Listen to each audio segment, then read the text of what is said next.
আচ্ছা এই যে পাঞ্জাবিটা আমি গায়ে দিয়েছি, ইচ্ছা করে গায়ে দিয়েছি? কথা বলছেন না কেন? আপনারা যে জামা পরে বসে আছেন, এটা ইচ্ছা করে গায়ে দিয়েছেন? এর পিছনে কয়েকটা সিগনিফিকেন্স আছে, কারণ আছে। এক নম্বর কারণ হলো পোশাক মানুষের লজ্জাস্থান ঢেকে দেয়। দেয় কি দেয় না? আরে বলছেন না কেন?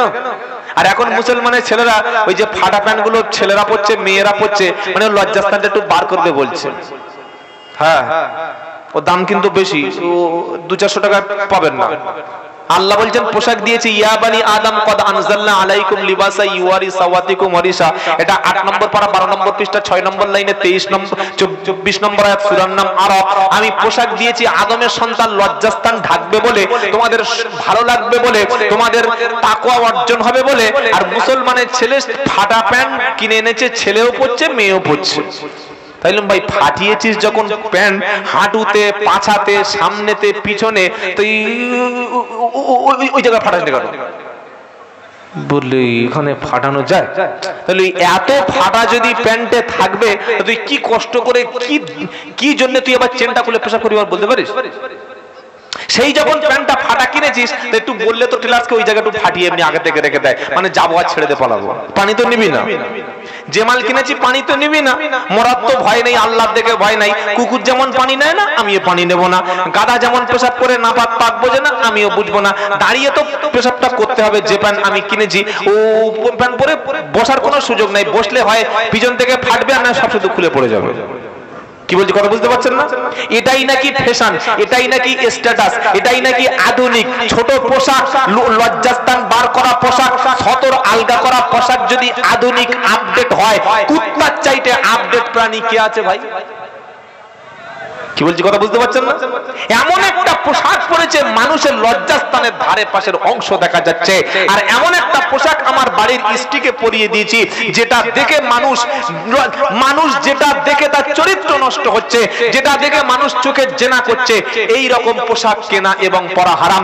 আপনি মুসলমান, আপনার স্ত্রী, আপনার কন্যা, আপনার বোন, আপনার মেয়ে, বিশেষ করে যে মেয়েটা ফার্স্ট ইয়ারে পড়ে, যে মেয়েটা সেকেন্ড ইয়ারে পড়ে, যেটা এইচএস পরীক্ষা দিয়েছে, যেটা মাধ্যমিক পরীক্ষা দিয়ে সবে হাই স্কুলে থেকে বা কলেজে যাবে, আপনার ওই কন্যার জন্য অবশ্যই হিজাব, অবশ্যই সালোয়ার কামিজ, অবশ্যই ভদ্রতা শালীনতা পোশাক পরতে দেবেন।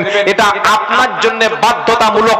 যদি ওই মেয়েটাকে, যদি ওই ইয়াং বোনটাকে, যদি ওই কলেজের যুবতী মেয়েটাকে এমন হট ড্রেস পরিয়ে, স্কিন টাইট ড্রেস পরিয়ে বাজারে রাস্তায় ধর্মের ষাঁড়ের মতো, ধর্মের গরুর মতো যদি ছেড়ে দেন, কিয়ামতের দিন এই নারী, এই বোন, এই স্ত্রী, ও শুধু একাই জাহান্নামে যাবে না, ও যাওয়ার সময় বাপের বুকে, স্বামীর পেটে, ছেলের কাঁধে, আত্মীয় স্বজনের বুকের উপরে, গলার উপরে পা তুলে দিয়ে নাচতে নাচতে চলে যাবে।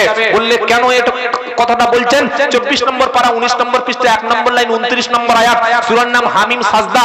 আল্লাহ বলছেন এই জাহান্নামী যখন জাহান্নামে যাবে, আল্লাহকে বলবেন, ওগো আল্লাহ, আমাকে মিসগাইড করেছে যারা, আমাকে সঠিক পোশাক পরতে দেয়নি যারা, আমাকে উলঙ্গ করে রাস্তায় ছেড়েছে যারা, আমাকে আল্লাহ চিনিয়ে দেয়নি যারা, রাসূলকে চিনিয়ে দেয়নি যারা, হালাল কোনটা হারাম কোনটা, জায়েজ কোনটা নাজায়েজ কোনটা, যে পোশাকটা পরলে আমার লজ্জাস্থান দেখা যেত, যে পোশাকটা পরলে যুবক ছেলেদের ঘুম কেড়ে নিয়েছিল, আমি এমন একটা পোশাক পরতাম যেটা অশালীন, এই পোশাকটা পরতাম। আমি মদের বোতল ধরতাম, আমি সিগারেট খেতাম, আমি টিকটক ভিডিও করতাম, আমি রিলস ভিডিও বানাতাম, আমি ফেসবুকে ভিডিও করে দেহ নাচিয়ে শরীরের উলঙ্গ অংশ দেখিয়ে টাকা ইনকাম করেছি। আমার স্বামী জানতো, আমার বাপ জানতো, আমার ভাই জানতো, আর আত্মীয় স্বজন রিলেটেড তারা বিষয়টা জেনেছে, তারপরে তারা মুখ খুলেনি।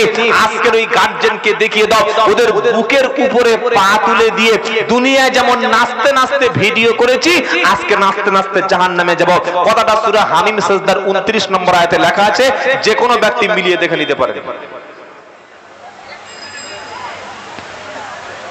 মুসলমানের মেয়ে ফেসবুকে এসে টিকটক ভিডিও করছে, আমরা দেখছি। কি করব, কি বলবো? এখনকার ছেলে, এখনকার মেয়ে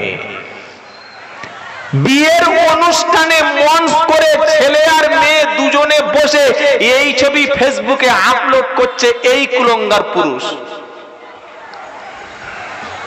নিজের 18 বছরের মেয়েটাকে ফেসবুকে অর্ধ উলঙ্গ পোশাক দিয়ে অ্যাডভার্টাইজ করছে। স্বামী বিয়ে খেতে গেছে, স্বামী স্ত্রী দুজনে ডাইনিং টেবিলে বসে, খাওয়ার টেবিলে বসে, স্ত্রীর বুকে কাপড় নাই, মাথায় কাপড় নাই, এই ছবিটা সোশ্যাল মিডিয়ায় দিয়ে বলছে মাই সুইট হার্ট। শয়তান বলছে তুই তো আমার ভাড়া ভাই রে ভাই, কোথায় ছিলিস বাবা, আয় বুকে আয়, চলে আয় বুকে আয়। তোর মতো মুরিদ আমার যদি এই পাড়ায় দু চারটে থাকে ধপধপিতে, এমনি ধপধপ করে জাহান্নামে সব চলে যাবে। আল্লাহ হেফাজত করুক, বলুন আমিন। স্ত্রীকে কোনোদিন স্বেচ্ছায় সজ্ঞানে বন্ধনে পাঠাবেন না, এটা হারাম। স্ত্রীকে জেনে শুনে মহিলা সমিতিতে পাঠিয়েছেন মানে আপনি জাহান্নামে যাওয়ার একটা টিকিট পুরো রিজার্ভেশন করে নিয়েছেন, এটা যেন মাথায় থাকে।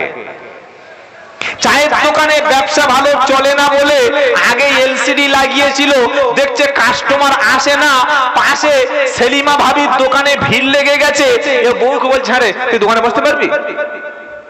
তখন মেয়েটা বলছে তুমি কি বলো, আমি জীবনে কোনোদিন পরপুরুষের সঙ্গে কথা বলি, দেখেছো কোনোদিন? বলছে দেখ এখনকার যুগ সব বললে হয় না, তুই একটু এক কাজ কর, মাগরিবের সময়টা বস, আমি একটু তাস খেলে আসি। বউকে চায়ের দোকানে বসিয়ে, মনোহারির দোকানে বসিয়ে, বাড়ির সামনে জায়গা ছিল 8 ফুট, একটা ছোট্ট দোকান করে দিয়ে খোলামেলা পোশাক পরে বউকে বসিয়ে দিয়েছে। এ হারামখোর ওই বসপুকুর মোড় থেকে চা খেয়ে মালটাল খেয়ে রাত 10টায় বাড়ি ফিরছে, বউ 9টার সময় দোকানে ঝাঁপ ফেলে বাড়িতে গিয়ে নামাজ পড়ছে। জাহান্নামে যাবে আগে স্বামী না আগে স্ত্রীকে যাবে? যদি বলেন বিয়ে করা সহজ, স্ত্রী বলা সহজ, কবুল বলা সহজ, স্ত্রী বলে আদর করে জড়িয়ে ধরা সহজ, কিন্তু স্ত্রীর হকটা, তার ফরজ পর্দাটা পালন না করলে কিয়ামতের দিন আপনাকে যে আগুনের ঝালাই হবে, সেদিন কোনো বাবা এসে বাঁচানোর রাস্তা পাবে না। তাই বিপদে যাতে না পড়েন তার রাস্তাটা এখনই বলে দিয়ে গেলাম। আপনার কন্যা, আপনার বোনটাকে আটকান, আটকাবো বলি ইনশাআল্লাহ, বলি ইনশাআল্লাহ। মেয়েদের দাম এমনি এমনি কমেনি, আমরা আমাদের নারীদেরকে পণ্য বানিয়ে দিয়েছি, যেখানে সেখানে খোলামেলা ছেড়ে দিয়েছি। কার মেয়ে কোথা থেকে এসেছে কোনো পরিচয় নাই, এটা হচ্ছে কিয়ামতের সম্পূর্ণ নমুনা। তাই চলুন ফিরে যাই, আল্লাহ পাকের নিয়ামত শোনাচ্ছিলাম, কোরআন শোনাচ্ছে ওয়া খালাকনাকুম আজওয়াজা, আমি আল্লাহ তোমাকে জোড়ায় জোড়ায় বানিয়ে তোমার মনের ইচ্ছাটা আমি আল্লাহ পূরণ করেছি। নারী পুরুষকে, পুরুষ নারীর আমি আল্লাহ সুন্দর পোশাক বানিয়ে দিয়েছি। পৃথিবীর জমিনে সবচাইতে প্রধান ফিতনা হলো নারীর ফিতনা। কিসের ফিতনা বলেন? জোরে বলেন। নবী বলেছেন মা তারাতু বাদি ফিতনাতা নাও দাররু আলার রিজালি মিনান নিসা, আমি নবী মুহাম্মদ সাল্লাল্লাহু আলাইহি সাল্লাম আমার ইন্তেকালের পরে আমার পুরুষ উম্মতের কাছে নারীর চাইতে বড় ফিতনা অন্য কিছু আর নাই। এ যার জীবনে আসবে ভালো হলে ভালো, আর যার খারাপ নারী, খারাপ চরিত্র পেলে দুনিয়া যাবে এবং আখিরাত যাবে। তাই আল্লাহ বলছে যুইনা লিন নাসি হুব্বুস শাহাওয়াতি, সিঙ্গেল বুঝতে পারছো নাকি? যুইনা লিন নাসি হুব্বুস শাহাওয়াতি মিনান নিসা, জাযাকাল্লাহ, কিছু মনে করছো নাকি? মিনান নিসা ওয়াল বানিনা ওয়াল কুনাতিরিল মুকান্তারাতি মিনাদ যাহাবি ওয়াল ফিদ্দাতি ওয়াল খাইলিল মুসাওয়ামাতি ওয়াল আনআমি ওয়াল হাস, যালিকা মাতাউল হায়াতিদ দুনিয়া ওয়াল্লাহু ইনদাহু হুসনুল মাআব। এটা তৃতীয় পারা সূরা আল ইমরানের 13-14 নম্বর আয়াতে আল্লাহ বলছেন আমি 6টা বস্তু দিয়ে পৃথিবীর মানুষকে আমি আকৃষ্ট করে দিয়েছি। প্রথম হলো যুইনা লিন্নাসি হুব্বুস শাহাওয়াতি মিনান নিসা, পৃথিবীর সমস্ত ব্যক্তিদেরকে নারীর ভালোবাসা, নারীর মোহ, নারীর মহব্বতটা দিয়ে আমি পৃথিবীবাসীকে মোহের মধ্যে ফেলে রেখেছি। নারীর টানে লোক ঘর ছাড়ে, মা ছাড়ে, বাপ ছাড়ে, সংসার ছাড়ে, চাকরি ছাড়ে, রাজনীতি ছাড়ে, দল ছাড়ে, এমনকি নিজের জীবন পর্যন্ত নিজের বিবিকে খুশি করতে গিয়ে, একটা নারীর মন জয় করতে গিয়ে সবকিছু দিয়ে দেয়। আল্লাহ শোনাচ্ছেন, নারী দিয়ে আমি পুরুষকে, পুরুষ জাতিকে মোহের মধ্যে দিয়েছি নারী। ওয়াল বানিনা, সন্তান, ওয়াল কনাতিরিল মুকান্তারাতি মিনাদ দাহাবি ওয়াল ফিদ্দা, সোনা এবং রূপোর বিশাল বড় বড় স্তূপ, ওয়াল ফিদ্দাতি ওয়াল খাইলিল মুসাওয়ামাতি ওয়াল আনআমি ওয়াল হাস, চিহ্নযুক্ত ঘোড়া, চাষের সুন্দর সুন্দর গৃহপালিত পশু এবং চাষবাস, এই বস্তুগুলি দিয়ে আমি আল্লাহ পৃথিবীর মানুষদেরকে আকৃষ্ট করে দিয়েছি। এক নম্বর হলো নারী, দু নম্বর হলো সন্তান, তিন নম্বর হলো সোনা এবং রূপা, চার নম্বর হলো চাষের জমি জায়গা, পাঁচ নম্বর হলো গৃহপালিত পশু, ছয় নম্বর হলো দামি দামি চিহ্নযুক্ত ঘোড়া। আমার আল্লাহ বলছে এই বস্তুগুলি দিয়ে পৃথিবীর মানুষগুলো ধোঁকায় পড়ে গেছে। আর এর চাইতে আল্লাহু ইনদাহু হুসনুল মাপ, ও বান্দা এগুলির চাইতে তোমার আল্লাহর কাছে আছে তোমার জন্য সবচাইতে উত্তম বাসস্থান।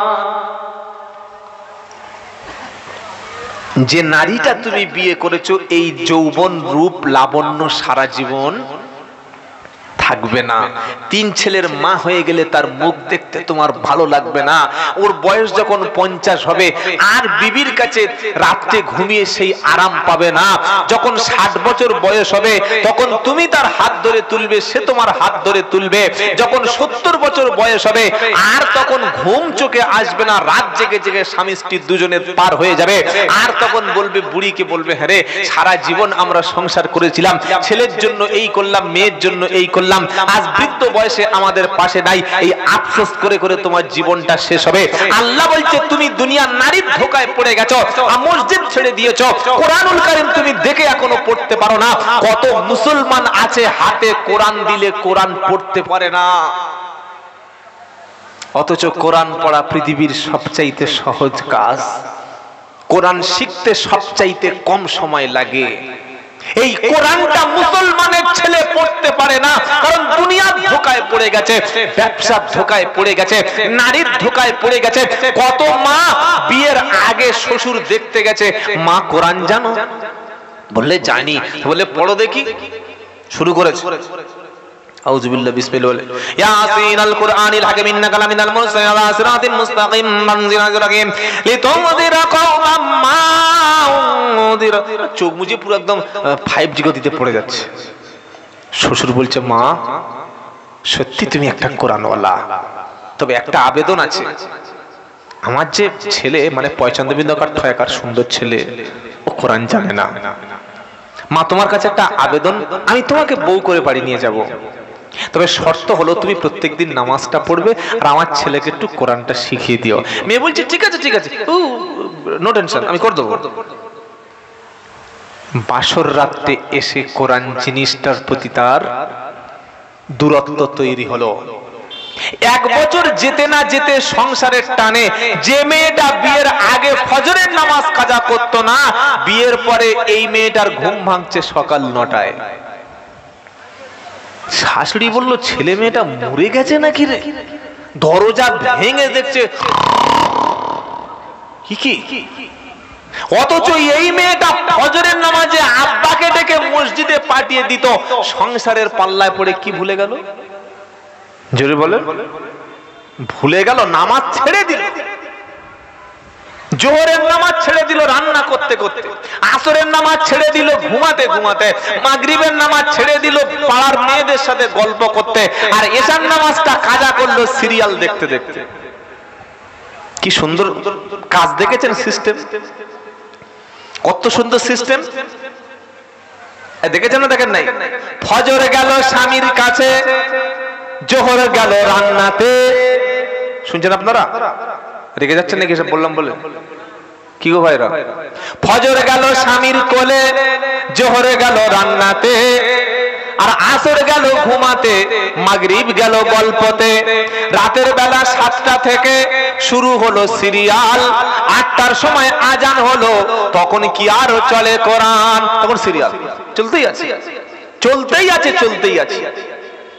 যে মেয়েটা বিয়ের আগে এত সুন্দর কোরআন পড়ে এলো, বিয়ের 3 বছর পরে চাচাতো শ্বশুর মারা গেল, স্বামী বলছে দেখো আমার খুব ভালোবাসতো আমার কচি আব্বা, কদম পড়ে দে। কোরআনটা পড়েছে আর কোরআন বুঝতে পারছে না কোন দিকে পড়বে, কোরআন বুঝতে পারছে না। আল্লাহর কসম এই কোরআন আপনার বদদোয়া করবে, এই কোরআন হাসরের ময়দানে আপনার বিপক্ষে সাক্ষী দেবে, এই কোরআন আপনার গজবের কারণ হয়ে দাঁড়াবে। আজ মুসলমানের ঘরে কোরআন আছে, কোরআন বদদোয়া দিচ্ছে আমাদের। কোরআনের বদদোয়া এই জাতি পড়ে গেছে অনেক আগে। যে জাতি ছেলেকে ইংলিশ মিডিয়ামে ভর্তি করে, রামকৃষ্ণ মিশনে ভর্তি করে, আলামিন মিশনে ভর্তি করে, 50,000 টাকা খরচ করে মক্তবে ইমাম পায়ে ধরে ডেকে নিয়ে পড়াচ্ছে, ফ্রি পয়সায় পড়াচ্ছে, তাও কোরআন শেখে না। এই জাতির জন্য কোরআন দোয়া করছে না, বদদোয়া করছে। ওটা বাড়িতে শুয়ে শুয়ে একটু ভাববেন। বিয়ের সময় কোরআন দিয়েছে বাক্সে করে পেঁচিয়ে এনে চুমুখে উপরে, আর তার উপরে এলসিডি। কি বলছি কথা বলতে পারছেন না? অধিকাংশ বাড়িতে গিয়ে দেখি তাই। শোকেসের 3 নম্বর সেলফে রয়েছে কোরআন, ওটা ঢাকা দিয়ে উপরে এলসিডি দিয়েছে, আর আমাকে নিয়ে গিয়েছে বসিয়েছে এই ঘরে, তাই শাড়ি দিয়ে লুঙ্গি দিয়ে ঢেকে দিয়েছে। ঢেকে দিয়ে কি লাভ আছে? ওটা হারাম জিনিস না, ওটা হারাম বানিয়েছি। তোমার বাড়িতে কোরআন ছিল, তুমি কোরআন ভুলে গেছো। কেন ভুলে গেছো? সংসারের চাপে। তাই মা যারা এসেছেন, ভাবি যারা এসেছেন, আমি আব্দুল্লাহ জুবায়ের বলে যাচ্ছি, বাড়িতে তাবিজ লাগবে না, বাড়িতে মিলাদ লাগবে না, বাড়িতে কোনো মৌলবীর ডেকে আনতে হবে না, বাড়িতে কারোর আসতে হবে না। ফজরের নামাজের পর থেকে কোরআনের আওয়াজ আপনার বাড়ি থেকে প্র্যাকটিস করুন। ফজর শুরু হবে কোরআন দিয়ে, আর রাত ঘুমের শুরু হবে সূরা ওয়াকিয়া দিয়ে। যদি মায়েরা দিনের শুরুটা কোরআন দিয়ে করতে পারে, ইনশাআল্লাহ সংসারে রহমত হবে, ইনশাআল্লাহ ইনশাআল্লাহ ইনশাআল্লাহ। সংসারে শান্তি নাই। হুজুরের কাছে গিয়ে বলছে, হুজুর আমার স্বামীটা তো আর ভালোবাসে না, আমার ছেলেগুলো কথা শোনে না, আমার ঘরে তো আগুন তো তুমি জ্বালিয়েছো। তুমি শ্রেষ্ঠ কিতাবকে অবমূল্যায়ন করেছো, তুমি কোরআনটাকে ধুলোর মধ্যে ফেলে দিয়েছো। 80,000 টাকা 24 ইঞ্চি এলসিডিটা কিনে ওটা শাড়ির আঁচল দিয়ে মুছছে, ধুলো পড়েছে, আরে বাবারে ধুলো পড়েছে, ছবি দেখা যায় না। কবরে গেলে আসল ছবি ল্যান্ড করে পিটবে তোমার মতো শয়তানের, তোমার মতো শয়তানের লজ্জার টানতে পিটবে। তুমি কোরআনটাকে ধুলোয় ফেলেছো, এলসিডি কে উপরে তুলেছো, ধুলো পড়েছে, প্রতিদিন পানি দিয়ে তুমি ভালো করে স্প্রে করে মুছছো। বাঁচতে যদি চাও, ভারতবর্ষে ঈমান নিয়ে যদি টিকতে চাও, মুসলমান হিসেবে যদি সম্মান বাঁচাতে চাও, কাল সকাল থেকে বাড়িতে গিয়ে ওই ধুলোটা ঝেড়ে ফেলে দিয়ে কোরআনকে ধরে বুকের সঙ্গে তুলে নিয়ে আল্লাহর কাছে ক্ষমা চেয়ে বলো, আল্লাহ সবচাইতে বড় নেয়ামতটা ফেলে দিয়েছিলাম, ধুলোয় লাগিয়ে দিয়েছিলাম, ওটা চুমু খেয়ে তুলে নাও, আর ফজরের পর থেকে কোরআন শুরু করো। প্রত্যেক দিন মিনিমাম 5 মিনিট হলেও বাড়িতে কোরআন পড়বেন, 5 মিনিট হলেও বাড়িতে কোরআন পড়বেন, হয় মাগরিবের পরে অথবা ঈশার পরে অথবা ঘুমোতে যাওয়ার আগে অথবা ফজরের পরে। আপনার ছেলে, আপনার মেয়ে, আপনার স্ত্রী, আপনার বোন আর নিজে আপনি 5টা মিনিট অন্তত কোরআন পড়ুন। যে বাড়িতে কোরআন পড়া হয় ওই বাড়িতে শয়তান উকি মারে না, ওই বাড়িতে গজব আসে না, ওই বাড়িতে কোনো বিপদ থাকে না, ওই বাড়িতে কোনো কঠিন রোগে আক্রান্ত হয় না, ওই বাড়িতে খোদার গজব আসবে না। স্বামী স্ত্রীর মহব্বত এমনি এমনি নষ্ট হয়ে যায়নি, তুমি আল্লাহর কোরআন থেকে মহব্বত তুলে নিয়েছো, তাই আল্লাহ স্বামীকে তোমার স্ত্রীর শত্রু বানিয়ে দিয়েছে।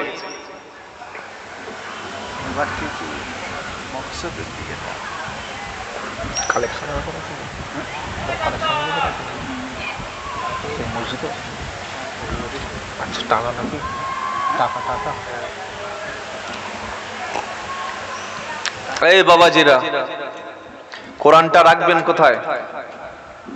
কথা বলে না। কোরআনটা রাখবো কোথায়? সিনায়, বুকে।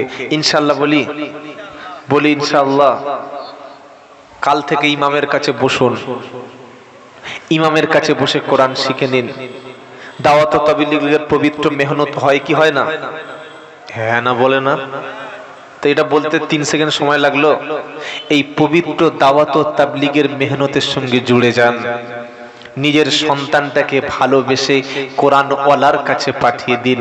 আল্লাহর নবী সাল্লাল্লাহু আলাইহি ওয়াসাল্লাম বলেছেন, খায়রুকুম মান তাআল্লামাল কুরআনা ওয়া আল্লামা, তোমাদের মধ্যে সবচেয়ে উত্তম হলো সেই ব্যক্তি কোরআন শেখে যে এবং কোরআন শেখে যারা, এরাই হলো সবচেয়ে উত্তম। বলুন সুবহানাল্লাহ।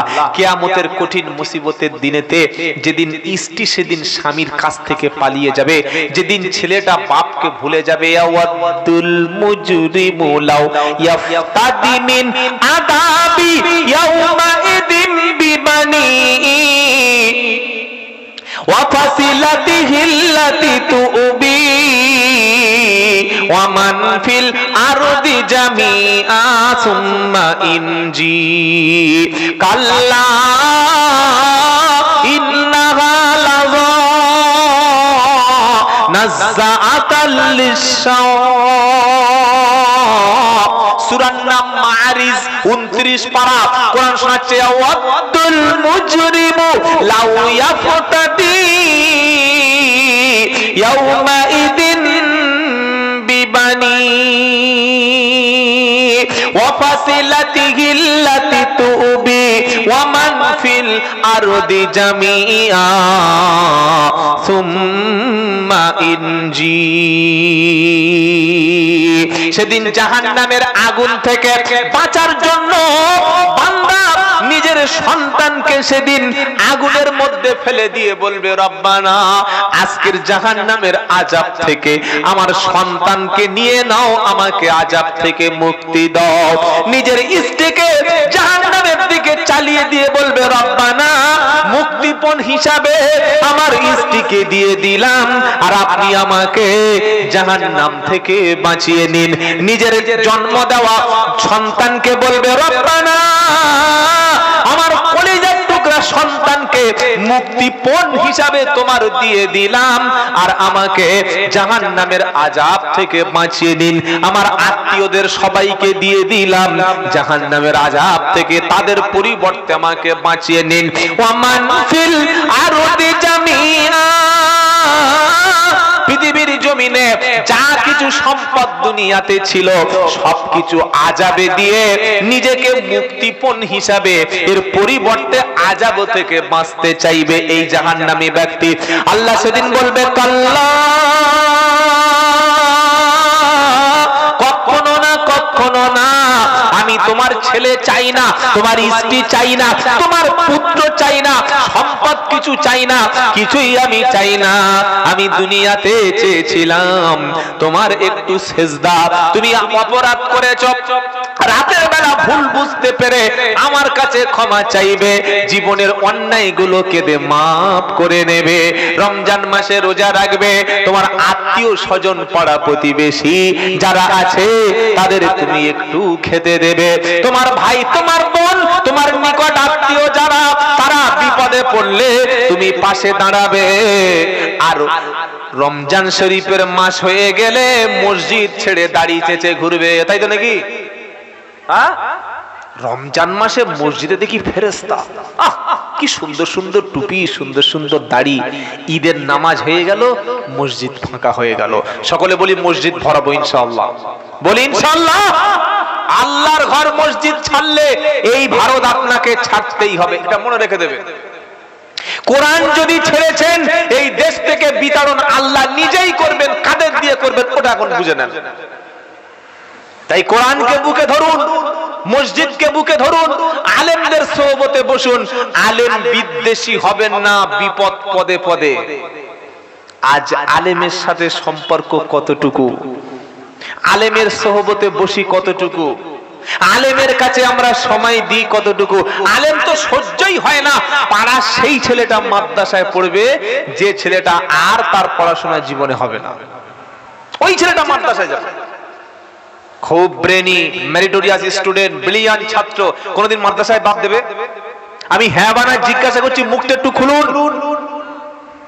ওটা আলামিনে যাবে, রামকৃষ্ণ মিশনে যাবে, ইঞ্জিনিয়ার হবে, দার্শনিক হবে, কবিগুরু হবে, বিবেকানন্দ হবে, মাইকেল মধুসূদন দত্ত হবে, কাজী নজরুল ইসলাম হবে।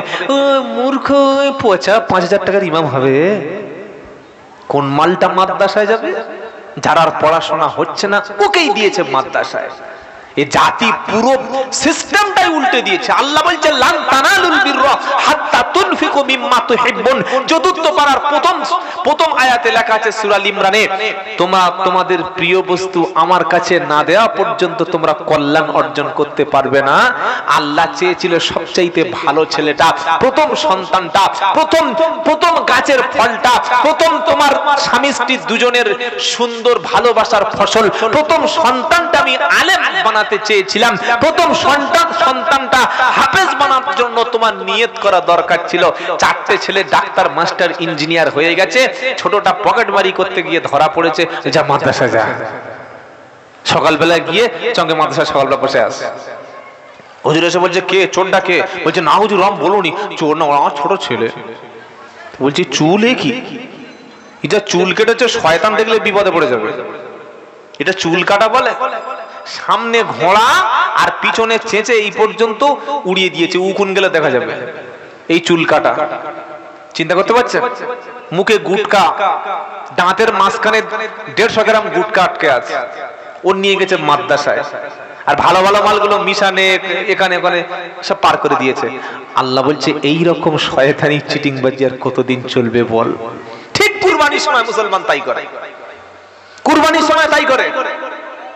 ভালো ঘরের পোষা মাল কুরবানি দেবে না, বাজার থেকে কিনে এনে কোন রকমের দায় সারা পাড়ার লোক বলবে ছলেমান কুরবানি দিচ্ছে, সেলিম তুই কুরবানি দিবি না? তাই নিয়ত ছিল শুধুমাত্র লোক কি বলবে এই নিয়তে। আর কুরবানি করে পাল্লা ধরে গোশটা ওজন করেছে, গোশটা ওজন করে বলছে এবছর সবচাইতে বেশি গোশটা আমার হয়েছে। এটা কুরবানি তো না গোশ খাওয়ার প্রতিযোগিতা? তোমার বাড়িতে কুরবানি হলো, তোমার প্রতিবেশী এক পিস মাংস পেল না, তোমার এখানকার কুরবানি চলে গেল সেই বারাইপুর বিডিও অফিসারের বাড়িতে। তোমার প্রতিবেশী পাই নাই, ভিখারি পাই নাই, এতিম পাই নাই, বিধবা পাই নাই, ও 5 স্টার ফ্রিজ কিনেছে 20,000 টাকা দিয়ে, মাল ঠেসে রেখেছে। মেয়েরা বলছে ভালো করে ফ্রিজে রাখো, এত গোশ খাবো না। আল্লাহ বলছেন লাই ইয়ানালাল্লাহু লুহুমুহা ওয়ালা দিমাউহা ওয়ালাকি ইয়ানালুহু তাকওয়া মিনকুম। এটা 17 পারা 15 পৃষ্ঠা 13 নম্বর লাইনে সূরা হাজের মধ্যে আছে। আল্লাহ বলছে তোর কুরবানির রক্ত আর গোশ এক পিস আর এক ফোঁটা রক্ত আমার কাছে পৌঁছায় না। শুনছেন আপনারা কি পৌঁছায়? ওয়ালাকি ইয়ানালুহু তাকওয়া মিনকুম। তোমাদের মনের যে তাকওয়া, মনের যে জজবা, মনের যে উদ্দেশ্য, যে নিয়ত, ওটাই পৌঁছায়। কুরবানি দিচ্ছে পয়সাওয়ালা লোক, নিয়ত করে নাই, বললে আমার মায়ের নামে কুরবানি। আরে অপদার্থ, মায়ের নামে কুরবানি হয়? কুরবানি তো আল্লাহর নামে হয়। যিনি কুরবানি দাতা একটা মাসআলা শিখে রাখেন, তিনি সাহেবের নেশাব, তিনি পয়সাওয়ালা, তিনি নিজের নামে নাই, নিজের জন্যই দিচ্ছে না। বললে আমার দাদি শাশুড়ি, নানি শাশুড়ি, ফুপু শাশুড়ি 3 জন মারা গেছে, আর কটা বাকি আছে একটা গরুতে? কথা বলে না? একটা গরুতে কজন পর্যন্ত, কজনের উদ্দেশ্য দেওয়া যায়? 7। নানি শাশুড়ি, ফুপু শাশুড়ি, দাদি শাশুড়ি, 3টে শ্বশুর বাড়ি চলে গেছে। বউ বলছে হ্যাঁ গো, আমার আব্বার মাটা 3 বছর হলো লকডাউনের পরে মরে গেল, ওদের নামে দেবে না? বলে হ্যাঁ দুটো নাম দে। কটা নাম হলো? 5টা নাম, সব মরামাল চালিয়েছে। তখন বসে বসে ভাবছে আমার বড় বোনটা আমাকে খুব ভালোবেসে মানুষ করেছিল, মারা গেছে সেই 2022 সালে, ওর নামে একটা দেবো, বড় বোনের নামে দে, আকলিমা, ওর নামে চালা। 6টা হয়ে গেল। এইবার কটা বাকি আছে? একটা। তখন বউ বলছে এই দেখো, তুমি তো প্রত্যেক বছর তোমার নামে হয়, তো বছর আমার ছোট ছেলে ওই বিট্টু, ওর নামে দাও। ছোট ছেলের নাম কি বলো? বিট্টু। বিট্টুর নামে দাও। কি নাম? বিট্টু, গান্ডু, লাড্ডু, গুড্ডু, মুসলমানের ছানা, আর নাম খুঁজে পায় নাই, বিট্টু। হসপিটালের বেড থেকে শুয়ে শুয়ে ফোন করছে, হুজুর নাম দেবে? রাত 3টের সময় হুজুর উঠে নামের লিস্ট ধরে আয়েশা, ফাতেমা, রুকাইয়া, জয়নাব, কুলসুম, মারিয়াম গোটা 20 পাঠিয়েছে। তখন বউ বলছে নাম ভালো, আর ওর ছোট শাড়িটা একটু আপডেট মাল ছিল, এসে বলছে সব নাম চলে। কি নাম দিয়েছে? রিয়া, পিঙ্কি, ও দুদিন পরে এমন ঝাঙ্কি মারবে সেদিন বুঝতে পারবে। তাই ভালো করে ভাবুন, 6টা কুরবানির অংশ মরা লোকের নামে 6টাই হয়ে গেছে, বাকি আছে একটা। তুমি সাহেবে নেশাব, তুমি মালিক, তুমি পয়সাওয়ালা, তোমার উপরে কুরবানি ওয়াজিব হয়েছে, তোমার নাম থাকবে না থাকবে না বলুন? ও নিজের নামটা উড়িয়ে দিয়ে লিখে দিয়েছে বিট্টু। ফেরেশতা বলছে ঠিক আছে, বিট্টু দিয়েছো, বিট্টুই হয়ে যাবে, কুরবানিই হলো না। মরা লোকের নামে কুরবানি হয় না, বরং মরা লোকের পক্ষ থেকে কুরবানি দিচ্ছি, এটাই সহিহ, এটাই সুন্নাহ, এটাই নিয়ম। ওলামাদের জিজ্ঞাসা করে কাজ করবেন। ইমাম সাহেব গিয়েছে, তার আগে 7টা নাম লিখে রেডি করে, হুজুর রেডি আছি। কিসে রেডি আছি? যারা বেঁচে আছে, যারা জীবিত আছে, যারা সাহেবে নেশাব, আগে তাদের নাম দাও, আর মনে মনে নিয়ত করো আমার বাপের পক্ষ থেকে, মৃত মায়ের পক্ষ থেকে, মৃত দাদির পক্ষ থেকে কুরবানি করছি, সে সওয়াব পেয়ে যাবে। সুবহানাল্লাহ বলো। বুঝতে পেরেছেন না? বলেন নাই? যিনি দাতা তার নাম খুঁজে পাওয়া যায় না, গোটা পাড়ার 12 জনের নাম জোগাড় করে আপনার কুরবানি তো কবুল হলো না। আল্লাহ আমাদের সঠিকভাবে এই পবিত্র ইবাদত করার তৌফিক দান করুক, বলুন আল্লাহুম্মা আমিন। বাবাজিরা, আল্লাহ ভাইরা, বেশি কথা আর বলে সময় নষ্ট করব না। আমি প্রথমে শুনিয়েছিলাম যে বক্তব্য বুঝে বাড়ি যাবেন। আল্লাহর যে নিয়ামত আমরা খেয়েছি, বিভিন্ন নিয়ামত সম্পর্কে আলোচনা করলাম। আমরা কি নিয়ত করব আজ থেকে আল্লাহর নিয়ামত খেয়ে দিনে অন্তত 5 বার আল্লাহর ঘরে সাড়া দেব? ইনশাআল্লাহ বলি। আল্লাহর ঘরটা পূরণ করে দিন, আল্লাহর নিয়ামত দিয়ে আপনার জীবনটা পূরণ করে দেবে। সুবহানাল্লাহ পড়েন। আপনি এত বয়স হয়ে গেছে, অনেক কিছু পড়েছেন, অনেক কিছু পড়তে পারেন, আজ পর্যন্ত আল্লাহর কালাম পড়তে পারেন না। এটা নিয়ে রাত্রে যেন একটু আপনার মনের মধ্যে খটকা খায়, ওরে আমি মুসলমানের ছেলে, আমি এখনো কোরআন জানি না। নিজে পড়ুন, নিজের বিবিটা, নিজের বাচ্চাটাকে কোরআনওয়ালা তৈরি করুন। বর্তমান ভারতবর্ষের যে পরিস্থিতি, বিশ্বের যে পরিস্থিতি, আল্লাহি আল্লাহর কসম করে বলছি, মমতা ব্যানার্জি আপনাকে বাঁচাবে না, কংগ্রেস বাঁচাবে না, সিপিএম বাঁচাবে না, এসইউসিআই ফরওয়ার্ড ব্লক বা যত উপদল দল আছে, জোট আছে, কেউ বাঁচাবে না। এটা লিখে রাখুন। আমি আব্দুল্লাহ জুবায়ের আজকে রাতেও যদি মারা যায়, সামনে যেদিন আসছে সেই দিন ওই আল্লাহ ছাড়া বাঁচাতে কেউ আপনাকে আসবে না। এটা লিখে রেখে দেন, লিখে রেখে দিন। তাই উপায়, সব কিছু ভুলে গিয়ে এক আল্লাহর দিকে, এক কোরআনের দিকে, এক দিনের দিকে ফিরে আসব বলি ইনশাআল্লাহ। আর আল্লাহ ওয়াদা করেছেন, আমার যারা গোলাম হবে, আমার যারা বান্দা হবে, আমি তাদের নিরাপত্তার চাদরে ঢেকে নেব, বলি সুবহানাল্লাহ। ফালিয়াবুদু,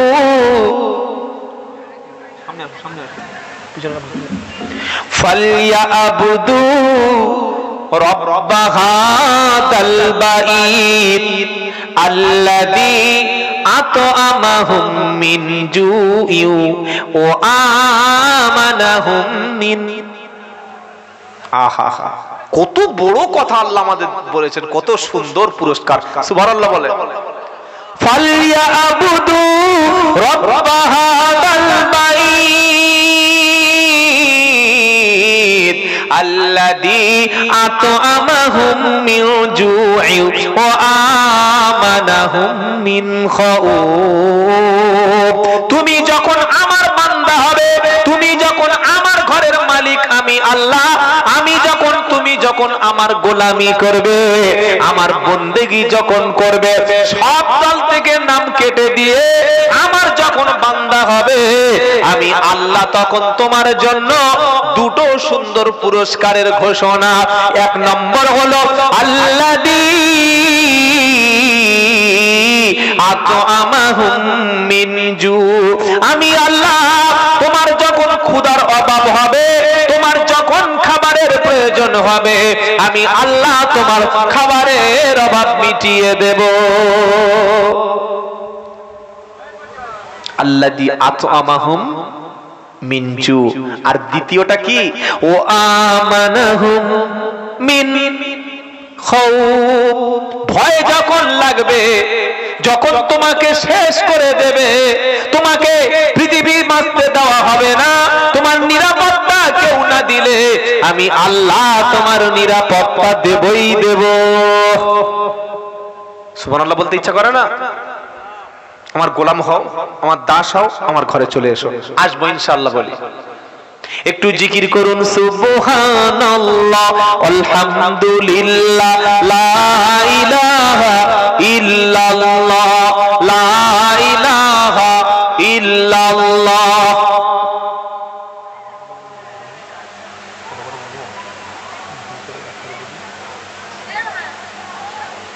মসজিদে কাজ বাকি আছে। লা ইলাহা ইল্লাল্লাহু মুহাম্মাদুর রাসূলুল্লাহ সাল্লাল্লাহু।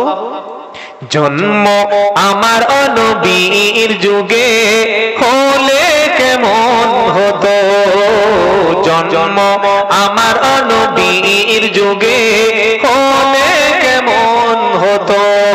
দুনয়নে রাসূল পাক দেখিলে কেমন হতো, দুনয়নে রাসূল পাক দেখিলে কেমন হতো।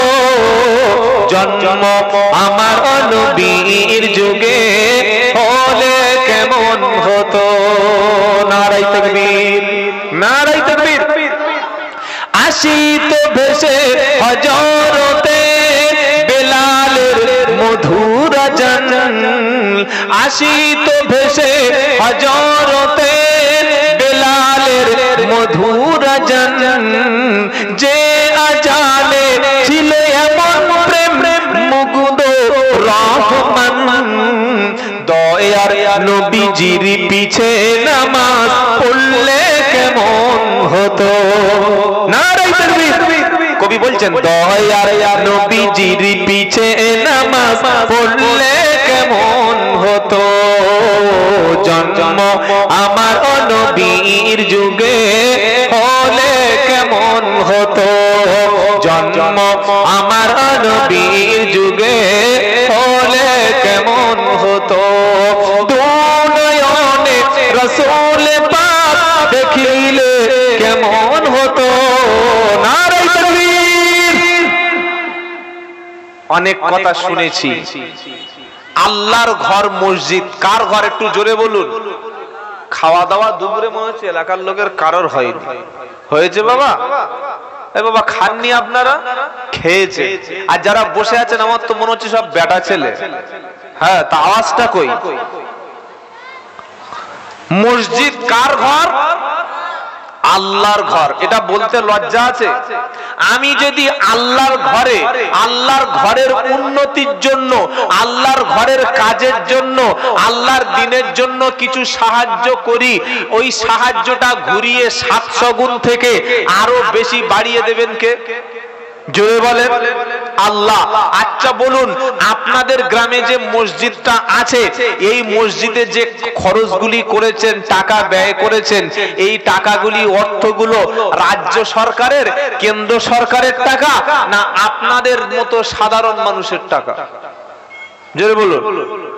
সাধারণ মানুষের টাকা।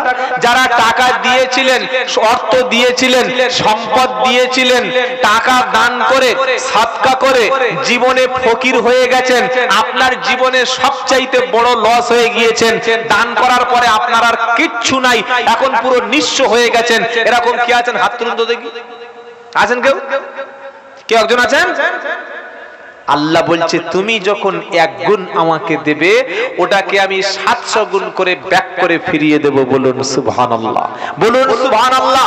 তাই আপনারা যতজন মানুষ বসে আছেন দ্বীনের জন্য, কোরআনের জন্য, আল্লাহর ঘর মসজিদ নির্মাণের জন্য, কয়েকটা মিনিট, অনেকক্ষণ কথা বলেছি আল্লাহর নেয়ামতের উপরে, কয়েকটা মিনিট আপনাদের কাছে মসজিদের জন্য একটু সহযোগিতা